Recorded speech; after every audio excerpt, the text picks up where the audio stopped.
voting age should be reduced to 14 in Colombia. First, you have 45 seconds to prepare the topic. So we are going to start. You can think about something.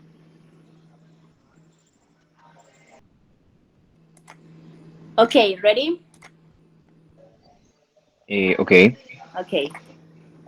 Okay. The voting age should be reduced to 14 because people of 14 of age of 14 have the common sense uh, what is what is happening around them. Sorry, and these people or the younger people can can help to change the world, the actual world that we have, and the rules we have, because the people that are in the power here or in the in actual countries have the mentality of a old people. So I'm saying like if the younger people can vote for choose our representatives, it could be better for our society and for improve the things that we don't agree in this moment.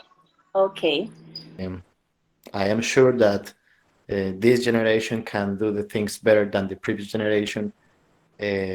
But unfortunately, for example, your cousin, or I don't know who were you talking about, but he is an exception to the case because yeah, we have access to a lot of information, but unfortunately, the scope we give to that information it's not useful for election. I mean, we follow a lot of YouTubers, we follow a lot of influencers that have very simple ideas. They don't have deep ideas about the future of a country.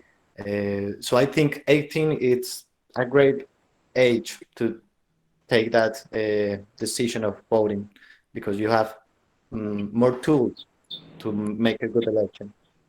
Is torture ever justified? Okay, ready? Alejandro? Do I have to start or? Yes, because you are defending the topic. Right.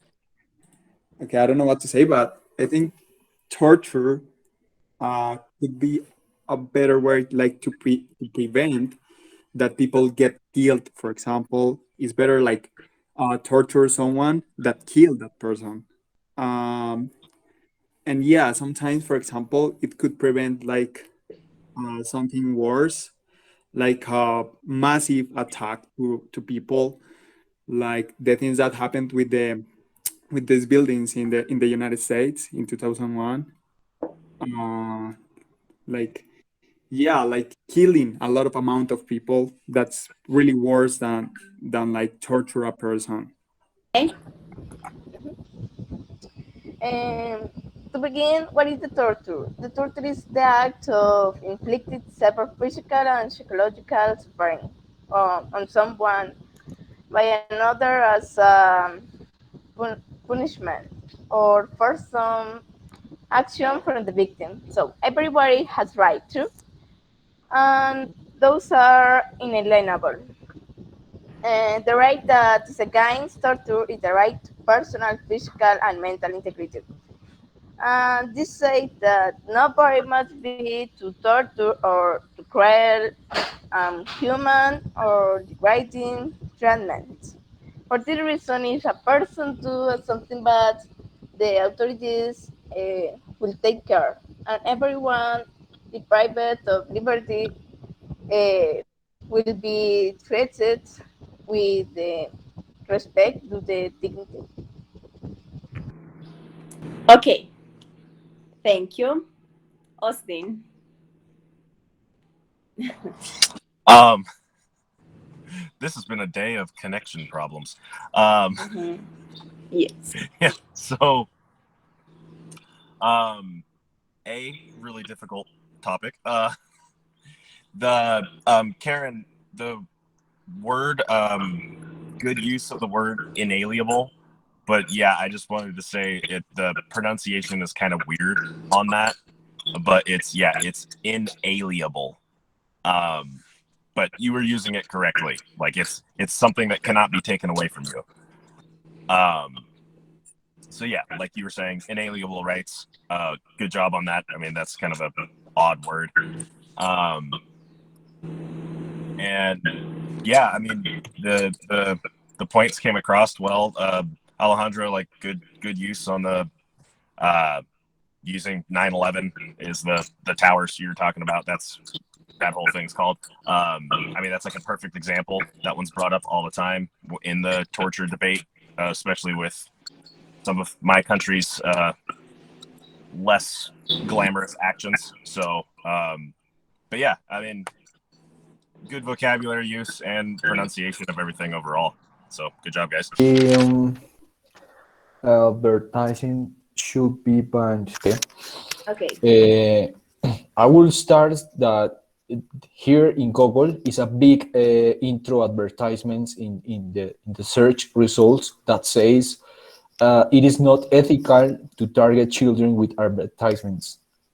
It is an ethical fact to target, to use children audiences, to use like to from your scope of market.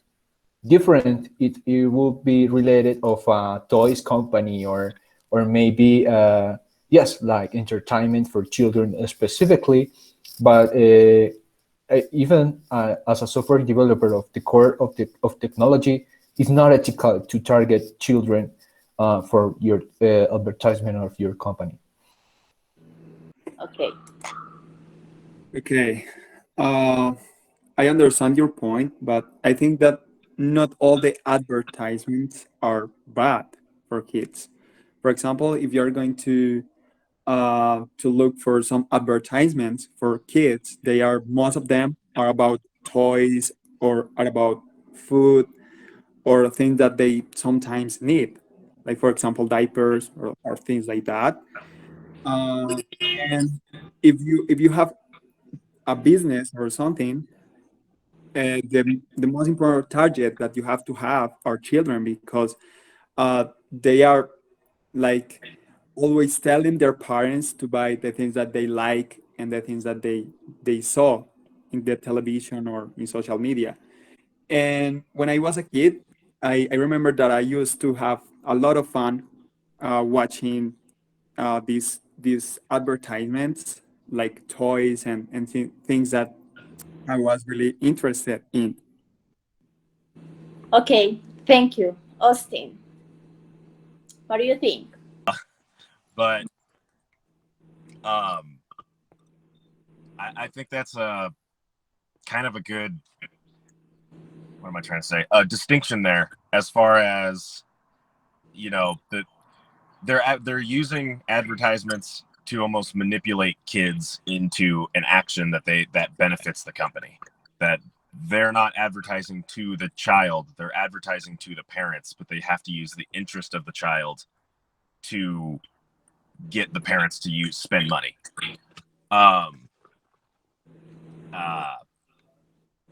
Yeah,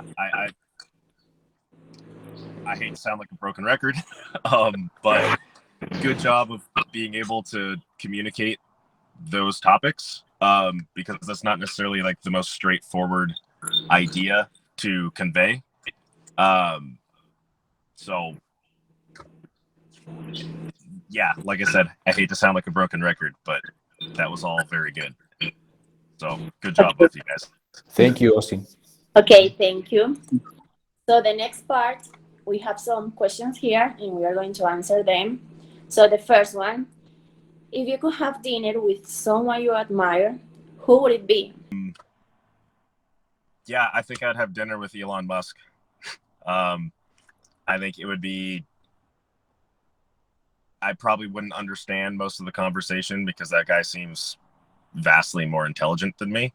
But I don't know. I think conversing with people who are on another level than you are is how you expand your mind and how you gain new knowledge and intelligence. So I think someone like that who's working on cutting edge technology all the time and is in so many different things that are shaping the future of our world would be an extremely interesting person to have a dinner with and probably a very complex conversation with.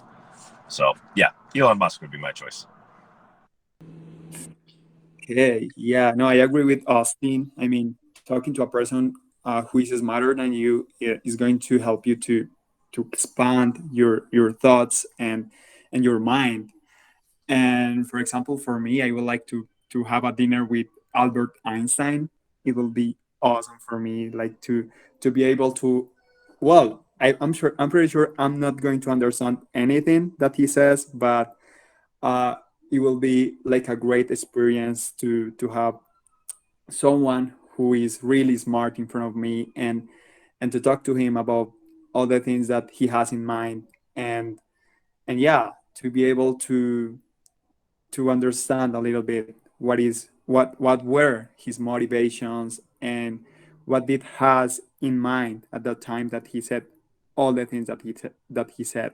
It will be wonderful. Yes, I will definitely say no to that offer. I imagine it and that opportunity with a full of uh, commodities and things that make you feel comfortable, and you wouldn't have to worry about anything in Mars. But I think no matter how hard we've been through these times with COVID, with politicians, with everything, with racism, with a lot of the stuff that is happening right now, but we still have a sense of ownership to our planet. So that is my in my case, it's like that. So I would say no to that offer. Okay, Karen.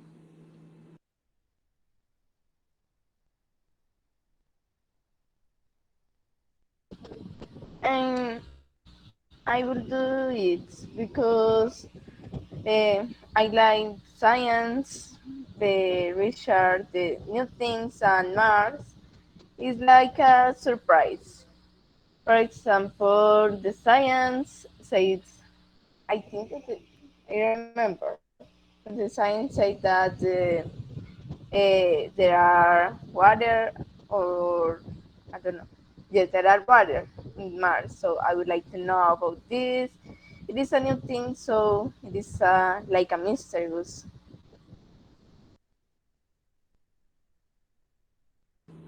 Okay. Juan David, do you want to answer? Yeah, I would not do, I wouldn't do that because although I think this world is going to hell, also I have a lot of beautiful things here, especially my family and the desire of a better future. So my answer is no. Okay, thank you. And that's it for today. Thank you for joining us. Hope to see you next Sunday. Sophie, muchas gracias. Thank you so Thank much. you very much, You're everyone. welcome. It was amazing.